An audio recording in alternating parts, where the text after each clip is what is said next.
ભચાઉ તાલુકાના ગામ આધોઈમાં દારૂના દૂષણ સામે આપ નેતા શ્રી પ્રદેશ સંગઠન મંત્રી સંજય બાપટની ખુલ્લી ચેલેન્જ।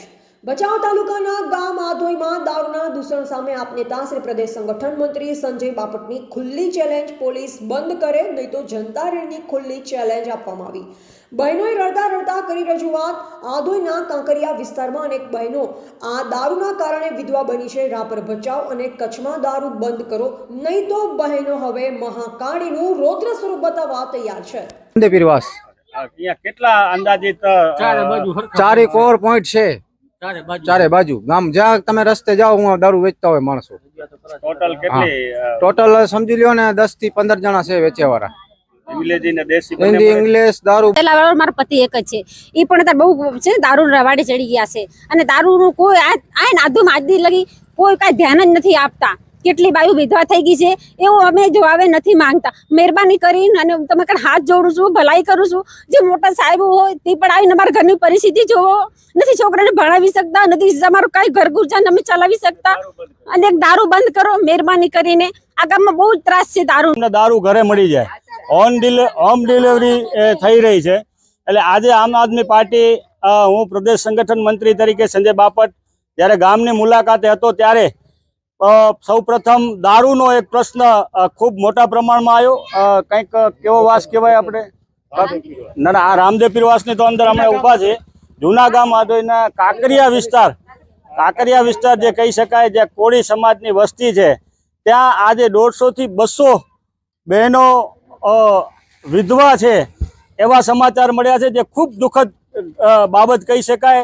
ત્યારે આટલી મોટી વાતો જ્યારે ગૃહમંત્રી આસપાસ ગૃહમંત્રી વાતો કરતા હોય અને તમામ બુટલેગરોને પાસામાં નાખીશું તડીપાર કરીશું અલગ અલગ પ્રકારની જ્યારે વાતો કરતા હોય ત્યારે આ 10,000 ગામની વસ્તી જે ગામની અંદર છે ત્યાં 40 થી 50 જો પોઈન્ટ દેશી અને અંગ્રેજીના હોય। બહેનોએ રડતા અત્યારે વાત કરી। ઘણા બધા લોકો ઘણા બધા બહેનો બહાર નીકળતા બીએ છે કે ભાઈ અમારા ઘરમાં પણ ઘણા બધા લોકો એટલે કે ઘણાના પુત્ર ઘણાના પતિ દારૂ પીતા હોય છે એ લોકો અમને ઘરમાં અમે જશું તો અમને દબાવશે।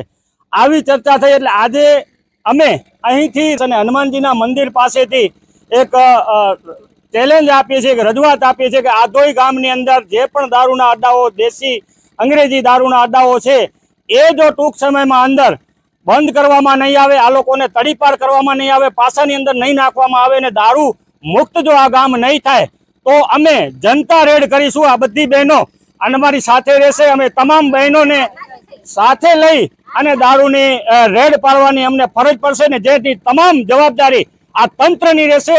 પીઆઈ પીએસઆઈ ડીવાયએસપી એસપી અને ગૃહમંત્રીને અમારી ખુલ્લી ચેલેન્જ છે કે આ ગામના જો દારૂના અડ્ડાઓ પર તાત્કાલિક ધોરણે રેડ નહીં પડે તો આ ગામની બહેનો રણચંડી બનશે અને આ તમામ જે પોઈન્ટ છે દારૂના એના પર લાકડીઓ લઈ અને અમારે પહોંચવું પડશે। ગામના ભાઈઓના અને ગામના ભવિષ્ય માટે કરીને અમારે લડવું પડશે। એના માટે અમે અહીંથી ચેલેન્જ આપીએ છીએ।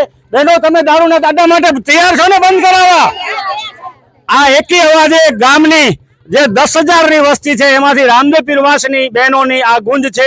કાંકરિયા જે વાસ છે ત્યાંની બહેનોની પણ ગુંજ અને આધોઈના તમામ ખૂણે ઘરેથી બહેનોની ગુંજ હવે ઉઠવાની છે નીકળવાની છે અને અમે ફરી પાછી ચેલેન્જ આપીએ છીએ કે ટૂંક સમયમાં જો દારૂના અડ્ડાઓ આધોઈ ગામની અંદર રાપર તાલુકાના ભચાઉ તાલુકાના જે પણ ગામો છે ગામોની અંદર જો બંધ કરવામાં નહીં આવે તો અમે પોતે રેડ કરીશું અને જનતા રેડ થશે જેની જવાબદારી તંત્રની રહેશે। આ ખુલ્લી ચેલેન્જ છે એટલે આજથી જ નક્કી કરી લે પોલીસ તંત્ર વહીવટી તંત્ર અને તાત્કાલિક ધોરણે આધોઈ ગામના અને આસપાસના જે પણ ગામો છે ગામોની તમામ દારૂની જે પોઈન્ટો છે હોમ ડિલિવરી થાય છે તમામ બંધ કરવામાં આવે અને આ દારૂના દૂષણથી આ ગામોને મુક્ત કરવામાં આવે અને સારામાં સારું શિક્ષણ રોજગાર અને આરોગ્ય આપવામાં આવે એવી અમારી આપના માધ્યમથી સરકારશ્રીને અહીંથી ખુલ્લી ચેલેન્જ છે। Reporter Kalubhai S Kohli Bhachau.